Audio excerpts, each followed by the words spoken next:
Hello and welcome back to Martin's Movie Corner. Today we're going to be discussing two movies I saw recently that have very, very different goals, very, very different objectives. Today we're going to be talking about Babylon and the new Blumhouse horror picture, M3GAN, or M3GAN.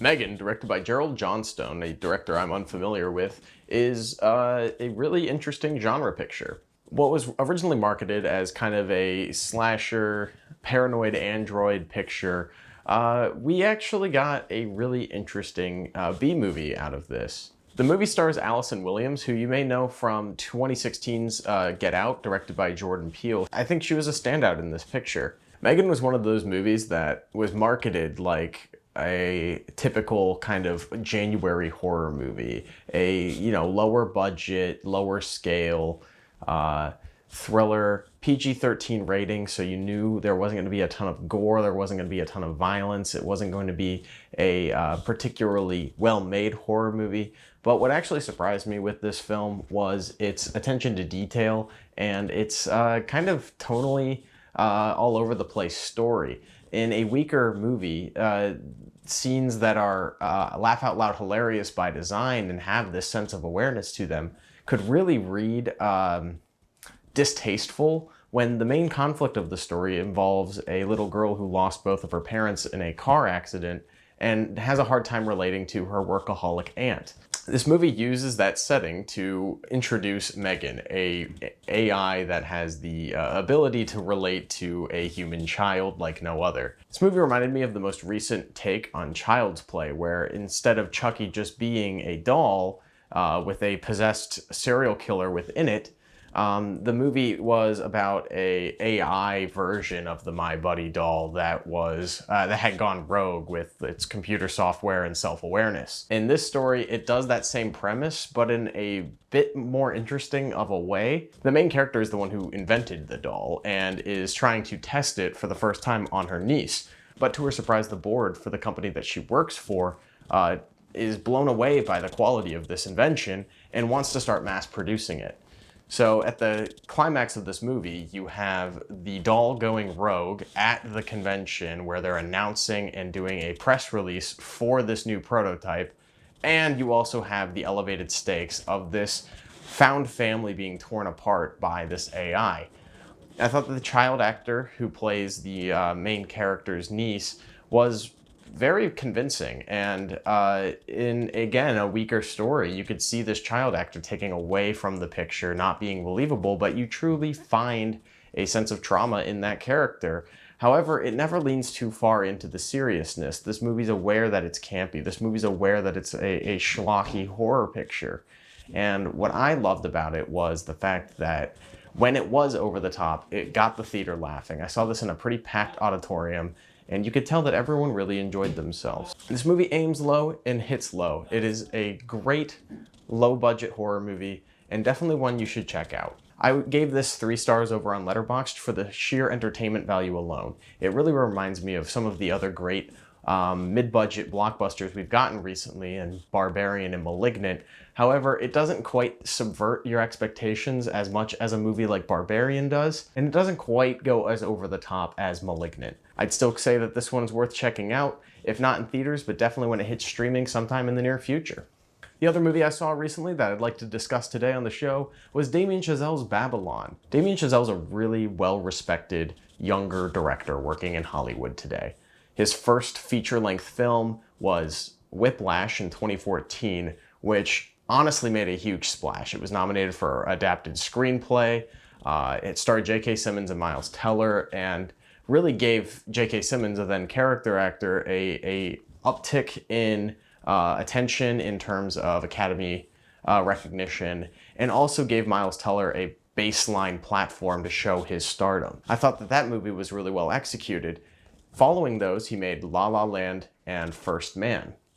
Both I feel more mixed about than I do Whiplash. La La Land was a throwback to some old Hollywood musicals, and while the movie was a musical, I thought it was quite enjoyable. but in the late into the second act, it decides to switch up and begin telling this story with little to no music. I thought that La La Land really thrived on a technical level, and I thought that the musical numbers were quite a lot of fun. While perhaps not the most memorable movie musical, it still was a very entertaining watch, and by the end of the movie, you do really care about the central relationship. First Man was a really interesting and personal look at the life of Neil Armstrong, and while a lot of people didn't really find this one as engaging as his previous two directorial efforts, I thought that it really showed a lot of technical prowess. I thought it was incredibly well shot, and it did receive some attention for its sound and technical achievements. However, the main performance in Ryan Gosling just didn't feel particularly charismatic, and the story was really self-reflective, and I think people were expecting more of a celebratory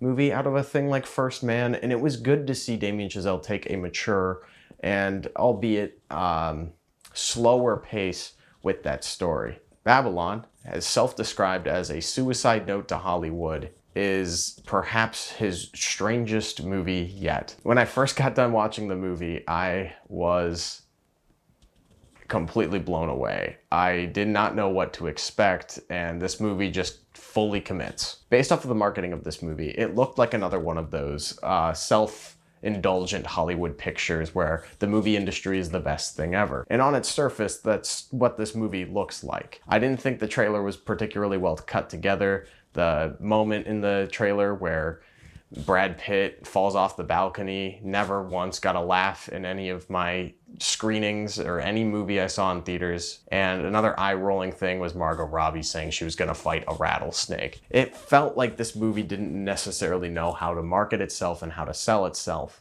And to be fair, the movie is over 3 hours long and is a movie about making movies. What I wasn't expecting was Babylon to be an ensemble kind of comedy drama along the same lines of a Robert Altman film, or even more likely a take on something like Paul Thomas Anderson's Boogie Nights. Now, while I love Robert Altman's ensemble comedies and I love Boogie Nights, this movie doesn't quite hit that same chord.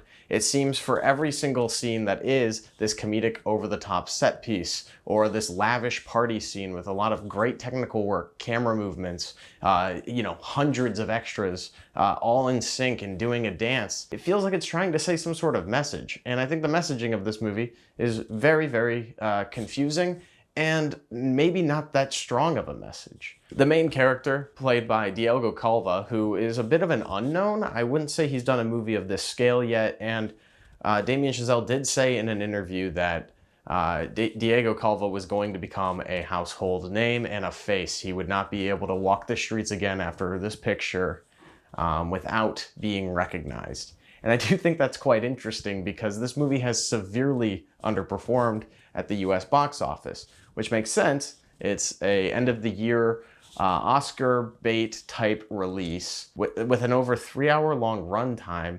And quite frankly, this is the type of picture that I think will garner a cult following over time. I didn't hate this movie, but I didn't love it either. I think it has a lot of really great attributes, most notably the cinematography and the production design. The costumes, the makeup, all of those elements are firing on all cylinders. Hey, what's up everyone? Sorry about this. Editing mode Nate here. I can't believe I forgot to mention this about Babylon. I absolutely love Justin Hurwitz's score. I thought that it was the best jazz score that we have gotten yet in a Damien Chazelle film. I think that his frequent collaborator and composer is one of the strongest elements of this movie. I don't know how I neglected to mention it, but the music alone is worth seeing this movie. I absolutely love the score. Probably my favorite score of the year, and I would love to see it walk away with the original score Academy Award here in a couple of months. The ensemble in this cast is also fantastic. You've got Brad Pitt, you've got Margot Robbie, you've got this new guy, Diego Calva, who kills that role and honestly is the emotional center of the movie. You also have a lot of great supporting work from a wide ensemble of character actors, and this movie really has great moments within it. But as a whole, I found it to be a little exhausting. My favorite scene in the movie was all about how sound was being incorporated in motion pictures for the first time. There's this long 15-minute long scene or so where Margot Robbie's character is acting in her first sound picture. And when sound was first being integrated, you had these interesting mics that were just hanging from the ceiling. So if an actor didn't hit their mark perfectly, they'd have to restart the scene, do it all over. Mixed with the terrible conditions of the cameraman having to be in a separate box because the camera made so much noise, and all of the crew having to work in a completely silent environment for the first time, it made it a very comedic scene to watch, but also a very stressful scene to watch, which I feel like are two elements that are kind of hard to do simultaneously. It's because of these standout scenes that I think it will garner a huge rewatchability factor.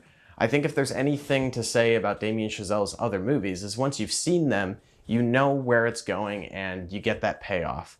But with this film, I think you get the ability to strap yourself in for 3 hours, a perfect Sunday afternoon movie, watch some great characters, watch some great actors, and relive the first time seeing this movie again and again and again. There's not a ton of nuance. I don't think there's a ton of things you might have missed the first time around, but what there is an interesting display of what old Hollywood looked like. The ending of this movie was really totally confusing. On one hand, you have Hollywood moving on past all these actors and actresses and people that first integrated sound, and you see Manny go back to Los Angeles for the first time in over 20 years. He goes to the cinema and watches Singing in the Rain. This movie tries to tie itself into Singing in the Rain by using a lot of archetypes from movies, the first few movie musicals, in the characters in this movie. Brad Pitt kind of has a very similar arc to the main character in The Artist, a movie from 2012 that was a love letter to silent pictures, but also had the structure and formula of a silent picture. Honestly, it left me wondering why his character even needed to be in this movie. It felt like a story that had been told before, and I didn't think that this movie did anything interesting or different with that same character. Perhaps maybe not the most unique script, or maybe not even the best writing in general. Margot Robbie steals this show.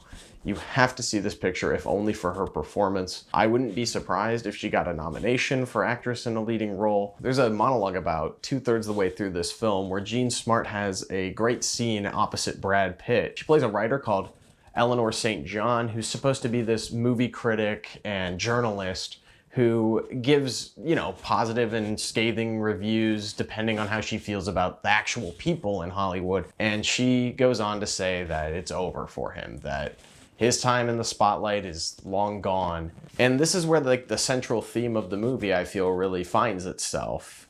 Despite fame and personal success of actors being temporary, and that the people who make movies have their moment in the sun, holistically, the experience of cinema is a record, and it is history, and it is this big thing that I totally agree with. I think that theming is a beautiful sentiment, and you see that in Chazelle's other work. If I had to nitpick and I had to gripe what really hurt this film for me, I think the script lacked focus. It felt like a great idea and a great concept. The characters all felt like they had an arc, but then it meandered. There were scenes that didn't necessarily need to be there, and with a runtime of over 3 hours, if your messaging isn't precise and isn't clear, there isn't a major takeaway, then what's the point? I love movies that meander. I love movies that focus on the characters and their journey. It doesn't have to have the most bombastic or organized plot. But what I can't stand is a movie that doesn't know what movie it wants to be. It tries to give you so many different things. It tries to be The Artist. It tries to be Boogie Nights. It tries to be La La Land again. It tries to be about 5 to 6 different things, and it really just felt like it needed one more rewrite, one more look over. It felt like that this movie was trying to do the Wolf of Wall Street type quick, fast-paced editing approach, and then they ran out of circled shots and were just, well, we got to have another jump cut here, we've got to have another edit here. And I found the editing, especially the first hour and a half of this film, to be jarring and very disorienting. All in all, I thought Babylon was worth my time. I thought that it was an interesting watch, and I hate to see it not make as much money as projected. I think that Damien Chazelle has given us probably his most unique, his most rewatchable, his most shot-for-shot entertaining movie, the most bang for your buck. If you like ensemble comedies, you like movies about making movies, this is a must-see. I give this film a 3.5 stars. While I don't think it necessarily hit the mark, I think that it came damn near close, had a lot of fun being made, And honestly, I just like seeing an auteur being able to express themselves, even if it doesn't make sense to its audience. I think that there was a lot of beautiful shots, a lot of great performances, specifically Margot Robbie. And this is probably going to be one of the most memorable movies of the year, but maybe not the best. Thank you for watching Martin's Movie Corner. What movies have you seen recently, and what should I review next? Leave a comment below to let me know. Thank you for checking out, and if you like this video, please subscribe and check out my channel. We have a lot of other videos here on the Duel of the Takes YouTube channel. We've got an archive of the 100 episodes of our podcast on the channel. We've also got previous episodes of Martin's Movie Corner, some random vlogs, comedy sketches. It's a bit of a mixed bag here, but we hope you stick around.